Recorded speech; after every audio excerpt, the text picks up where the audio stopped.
නිරෝගීමත් දවසක් වෙන්න කියලා ප්‍රාර්ථනා කරනවා සියලුම දෙනාට. අපි පොඩි කාලේ ඉඳන් අහන දෙයක්නේ එළවලු පළතුරු වැඩිපුර කන්න කියලා. ඉතින් අද අපි කතා කරන්නේ එළවලු පළතුරු වැඩිපුර කන්න ඕනේ ඇයි කියලා. එළවලු වල විටමින් khනිජ ලවණ ලොකු ප්‍රමාණයක් තියෙනවා. ඉතින් එළවලු පළතුරු වල තියෙන මේ විටමින් khනිජ ලවණ අපේ ඇඟට අවශ්‍ය වෙන පෝෂක ද්‍රව්‍ය. ඉතින් ඒවා අපේ ඇඟට ගන්න නම් අපි එළවලු පළතුරු වැඩිපුර කන්න ඕනේ. එළවලු පළතුරු වල ට්‍රාන්ස් ෆැට්, ට්‍රාන්ස් මේදය අඩංගු වෙන්නේ නැහැ. ඒ වගේම සංතෘප්ත මේදයත් ගොඩක් අඩු ප්‍රමාණ වලින් තමයි එළවලු පළතුරු වල තියෙන්නේ. ඒ හින්දා අපේ අනවශ්‍ය බර වැඩිවීම, අනවශ්‍ය කොලෙස්ටරෝල් වැඩිවීම අඩු කරගන්න පුළුවන් එළවලු පළතුරු වැඩිපුර ගන්නකොට. අපේ ඇඟට උරා ගන්න කැලරි ප්‍රමාණය ගොඩක් අඩුයි එළවලු පළතුරු වල. ඉතින් බර පාලනය කරන්න හිතන කෙනෙක් නම්, කැලරි පාලනය කරන්න හිතන කෙනෙක් නම් හොඳම දෙයක් තමයි එළවලු පළතුරු වැඩිපුර ආහාරයට ගන්න එක. එළවලු පළතුරු වල තියෙනවා ප්‍රතිඔක්සිහාරක කියන සංඝටකය.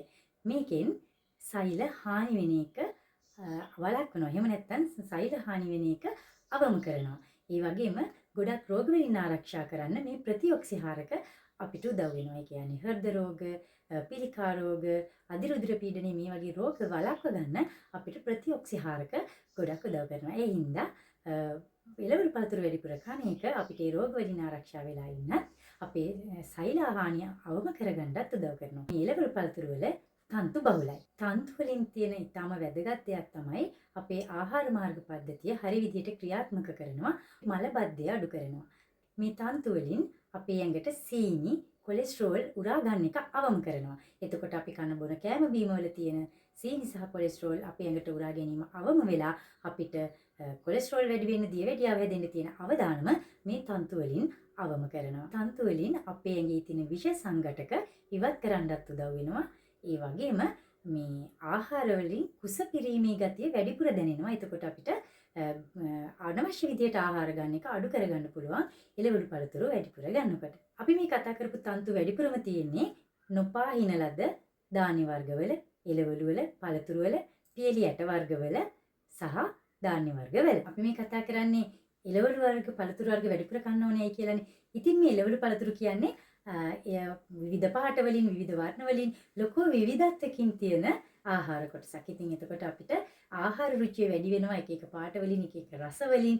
කෑම අපි එක එක වේල් වලට එකතු කරගන්නකොට අපිට පුළුවන් අපේ ආහාර රුචිය වැඩි කරගන්න වර්ණවත් ආහාර වේලක් ගන්න. මේ වර්ණවත් ආහාර වේලක් ගන්න එකේ තියෙන තව වාසියක් තමයි එක එක ස්වභාවික වර්ණකවල. මම මේ කියන්නේ කෘත්‍රිම රසායනික වර්ණකාරක ගැන නෙවෙයි. ස්වභාවික වර්ණකවල එක එක වර්ගවල තියෙන්නේ එක එක පෝෂක ද්‍රව්‍ය. කියන්නේ බීට්‍රූට්, තක්කාලි, රතු පාට එළවලු වල තියෙන්නේ එක පෝෂක වර්ගයක්. කොළ පාට එළවලු, කහ පාට එළවලු, තැඹිලි පාට එළවලු, ඔය වගේ විවිධ වර්ණවල තියෙන්නේ විවිධ පෝෂක වර්ග.